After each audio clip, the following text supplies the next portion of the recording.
Hey there, sports fans, and welcome to the show where we help you to play miniatures wargaming on a budget. It is I, Commander Cheapskate, and we are back with another episode of Season 2 of Tales from the Tackle Zone. This is our series that is dedicated to Blood Bowl battle reports, and this is the beginning of round number 4 of our league. This is a game taking place in the Old World Conference, game number 19. This one is played between the Reikland Reavers as well as the Dwarf Giants. So this is the very first game of the Old World Conference for round number 4 of our Blood Bowl League. My friend Iron Major is taking his team, the Dwarf Giants of the Dwarves, going against Sister Serial of the Reikland Reavers of the Humans. So both these teams are actually been pretty battered up to this point. Sister Serial's got a victory record of 2-1 right now, so she's actually favored to win on this one. While my friend Iron Major has 1 win, 1 loss, and 1 draw. So now it's time for my teams and my friends to actually go at it to see which of them will be successful in this game. So that being said, we're going to play some background music real quick. As the music is playing, we'll show you photos of both teams and their rosters. If you want to see exactly what my friends are bringing for this battle report, go and pause and take a look at your own leisure. So that being said, let's get this battle report on a roll.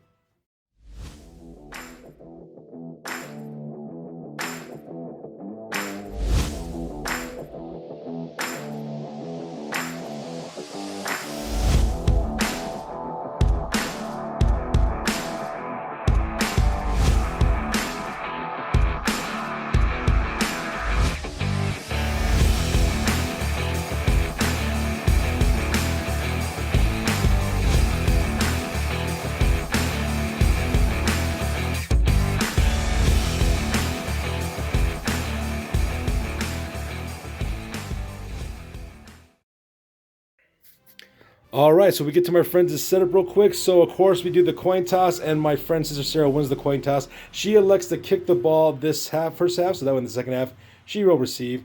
As you can see, she's going kind of like this nice little defensive position over here. At the same time, my friend Iron Major is going for a completely offensive position, putting up his troops along the line of scrimmage, while he's got blitzers as well as runners in order to intercept the ball. So now that my friends have set up their teams for both the kickoff, let's go directly to the top of turn number 1 for the first half with the kickoff event. All right, so now we're back for the kickoff, and what ended up happening is, of course, the ball did scatter over here next to this blitzer to the bottom white zone. Pretty much what happened for the kickoff is that the event was changing weather. Originally, my friends had perfect weather for Blood Bowl, so of course, my friend Sister Sarah rolled again to see what the weather would be like. It's still being perfect weather, so it just scattered over one more time, bouncing all the way from the sweet spot all the way over here next to this line of scrimmage, as well as the white zone. So pretty good for my friend Iron Major. Gets the ball a little bit closer to the end zone. So with that being said, we go directly to the top of turn number 1 for the Dwarf Giants. We'll be right back after my friend Iron Major's activations. Alright, so that takes directly to the top of turn number 1 for my friend Iron Major. So let's talk about his activations for this turn. As you can see, the Dwarves pretty much just kind of overwhelmed the line of scrimmage. Just managed to push back as the 3 linemen that my friend Sister Serial put into place. But then again, she's also kind of running a deeper defense where her second line of defense is the ones that are actually going to try to stop most of the Dwarves were coming through. However, though, she did lose some people at the same time. So let's talk about that. First of all, player number 10, his name is Zakrag Kaglizin. He managed to throw a block directly into human player number 10, who's a lineman named Tillman Becker. Managed to put a knockout result on him, so because he is currently inside the knockout box, seeing stars and Tweety birds as he tries to recover from the injuries that he took earlier. But perhaps the most dramatic action that took place is player number 8. He's a troll slayer named Unmir Snorgrinson.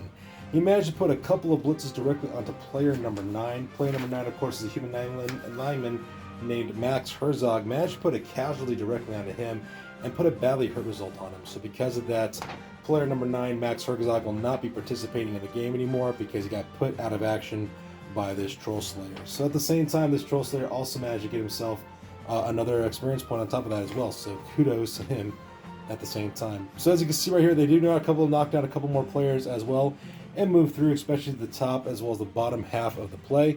And of course, the rest of the turn is just dedicated to the rest of Iron Major moving up his players forward in order to get into blocking positions to secure the ball. Player number 1, his name is Othgren Zach Mearson. He's a runner. Managed to secure the ball. He's in possession of it. And he's running along the wide zone here, directly towards the end zone in order to score a touchdown for his team. And that pretty much makes up turn number 1 for this one.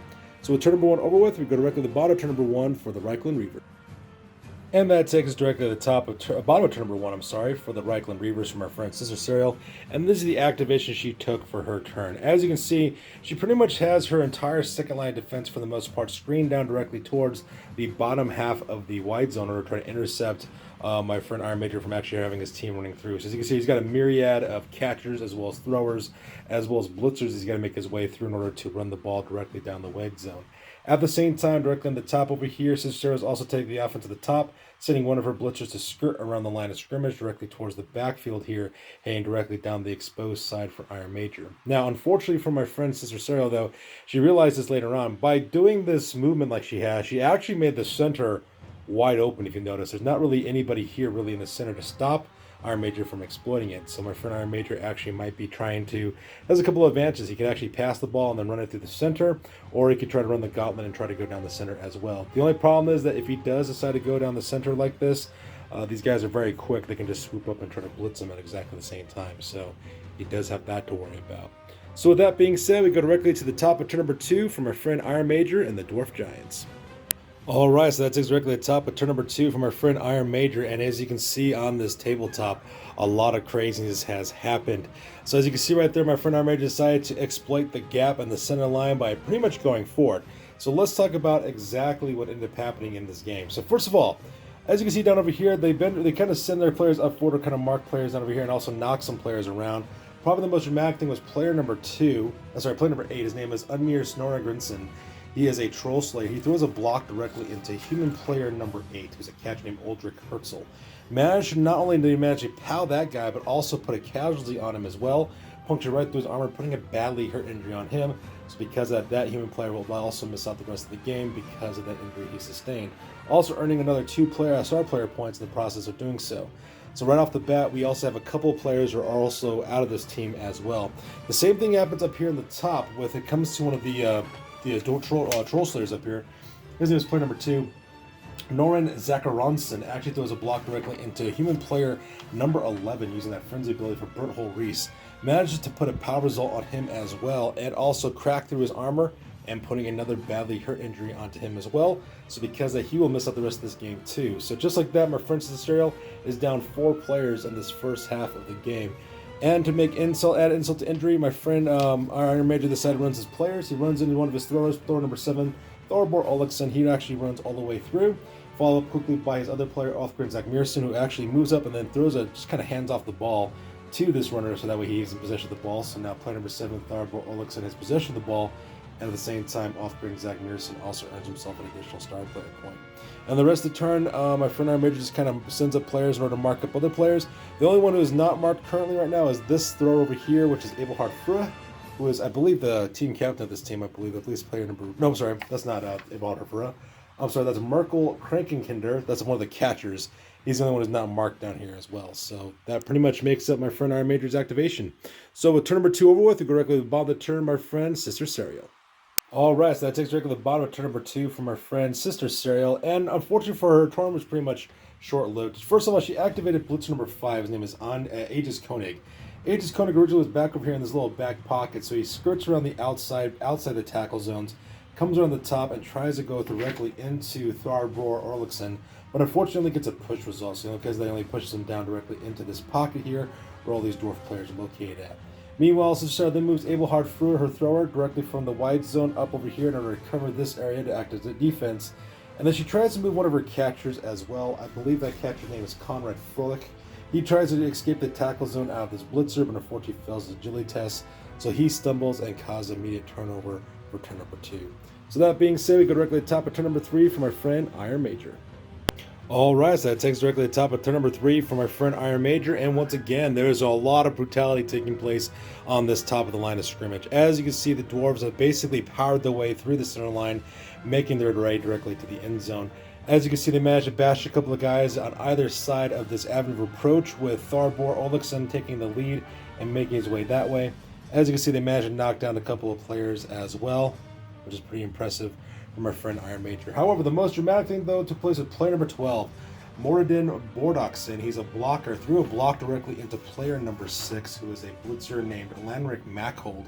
Imagine not only did he manage to pal that guy, but also get cracked through his armor, and once again put another badly hurt injury directly onto him. So just like that, my friend Cicerial is down 5 players, 4 of which are badly hurt. One of them, of course, is knocked out. Luckily for her, even though she's unluckily for her, she's taking a lot of casualties, I will admit that. But luckily for her, though, they're just badly hurt, which means there's nothing permanent going on with these players as well. So things are not looking good for my friend Sister Serial. She already lost her Ogre in her previous game, and at the same time, she's also losing players right now. So things are looking quite grim for my friend Sister Serial. So that being said, we go directly to the bottom of turn number 3, and we'll be right back after her activations. Alright, so that takes us directly to turn number 3 for my friend Sister Serial, and of course, disaster pretty much strikes. But what she mainly did for her turn, though, she mainly just stood up her players who are actually knocked down earlier, so that way they can be activated next turn. However, the only player she had that she could really move was player number 12. His name is Landfill Kramer, who was one of the linemen. He tries to escape out of the tackle zone and unfortunately fails his agility test. So my friend Sister Serial, of course, burned one of her reroll dice to try again. And unfortunately, she does fail the second attempt, so because it goes crashing to the ground. To make matters worse, his armor does get cracked, and because it gets knocked out as well. So Landford Kramer is directly in the knockout box, so over half of her team right now is currently unavailable for that. And also caused immediate turnover as well. Which brings directly to the top of turn number 4 for my friend Iron Major. Alright, so that takes us directly to the top of turn number 4 for Iron Major and the Dwarf Giants. And touchdown number 1 for the Dwarf Giants with Tharbor Olixon making directly across the end zone and getting his team our very first touchdown as well. And also tying up the game at scoring the game at 1-0 right now. And as you can probably imagine, my friend Sister at this point decides just to call the game at this point. I really do feel bad for her. She lost almost half her team in the first half of the game, and she really doesn't want to take any more injuries than she already has. She's still recovering from the fact that she lost her Ogre from the previous round, so she decides to cut her losses at this point, take the experience that she can for her team members, as well as any money that she can from the fan factors as well. So because that causes a premature end to the game, and you really can't blame her. After that first half, that was absolutely brutal. I can't really blame her on that decision. So that being said, we're going directly to the post game because this game is now officially over. That's it, man. Game over, man. It's game over. Alright, now it's time for the After Action Report. This is part of the bar report where we talk about what went well, what went poorly, and what we can learn for the next time that we do battle. This is the After Action Report for Tales from the Tackle Zone Season 2, Battle Report number 19. This is an old world game number 10 between my two friends, Sister Serial as well as Iron Major. So first of all, let's talk about the Reikland Reavers, which is this team played by my friend Sister Serial. For injuries, she suffered 4 injuries. One was for Blitzer number 6, Lanric Mackhold, Catcher number 8, Aldrich Herzl, lineman number 9, Max Herzog, and lineman number 11, Berthold Reese. All 4 of those players got badly hurt injuries and they make full recoveries, so no harm, no foul. Now for advances on this one, catcher number 8 did get the MVP, so earned 4 star player points, so Cedric Herzl did have that, but at this point nobody did advance. Now for the winnings, the Reikland Reavers able to score 35,000 gold pieces, and they put all 35,000 directly into their treasury. Luckily for my friend Sister, she did not lose any dedicated fans, because she still has 2 dedicated fans left. She didn't recruit anybody at this time, nor purchase inducements. For her league point, she got 1+ league point for conceding the game with 0 touchdowns, bringing her grand total to 9 league points in total. Her new record now is at 2 wins and 2 losses, and her new team value is at 1,105 points. So from there we go to my friend Iron Major with his team, the Dwarf Giants. So he suffered no injuries in this battle report, and he had several advances take place. Runner number 1, Othgren Zakmerson, decided to choose the block skill, increasing his value by 20,000 gold pieces. And runner number 7, Tharbor Olixon, chose the block skill as well, giving him 20,000 gold piece increase in his value as well. And then finally, Trollsley number 8, Unmir Snorregrensen, chose the Mighty Blow skill, giving the better chance to cause injuries. He also increased his point value by 20,000 gold pieces as well. Now from the winnings on this one, they managed to have 45,000 gold pieces from the winnings in this game, and when combined with the 55,000 gold pieces he had in his treasury, it gives a grand total of 100,000 gold pieces in total. Now for his dedicated fans, he did manage to get 1 additional increase in his dedicated fan base, bringing him to a grand total of 3.